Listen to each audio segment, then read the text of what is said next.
फराकटे या विजयी झालेले आहेत। कोल्हापूर बोरवडे गटामधून राष्ट्रवादीच्या शोभाताई फराकटे विजयी झाल्यात। तर इकडे इंदापूरमध्ये शेटवळ गढे गणातील जितेंद्र वणने हे आघाडीवर आहेत। इंदापूरमध्ये शेटफळगडे गणामधील जितेंद्र वणने हे आघाडीवर। जिल्हा परिषदेचा हा महानिकाल आपण या ठिकाणी पाहत आहोत।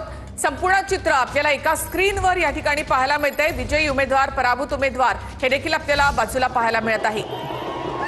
तर मावळमध्ये राष्ट्रवादीने या ठिकाणी जल्लोष करायला सुरुवात केली आहे। गेली 20 वर्ष भाजपच्या ताब्यात आहे मावळची पंचायत समिती आणि ही सत्ता या ठिकाणाहून सुनील शेळके यांनी आपण इथे उलटफेर करणार असं आव्हान दिलं होतं आणि मावळमध्ये राष्ट्रवादीचा झेंडा फडकलेला आहे।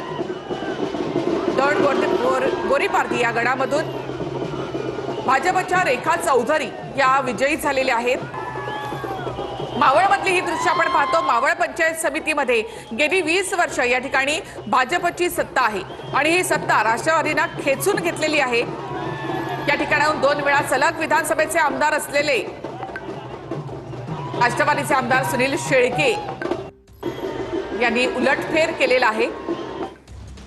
इकडे पुरंदरमधले अपडेट्स माळशिरस गडामध्ये जर आपण पाहिलं तर या ठिकाणी भाजपचे ज्ञानोबा आप्पा यादव हे विजयी झालेले आहेत। पुरंदरमधला निकाल आपण या ठिकाणी पाहताय। माळशिरस गडामधून भाजपचे ज्ञानोबा आप्पा यादव हे विजयी झालेले आहेत। पुरंदरमध्ये माळशिरस गणामधून भाजपचे ज्ञानोबा आप्पा यादव विजयी झालेले आहेत। तर 92 पंचायत समितींच्या जागांचे कल आता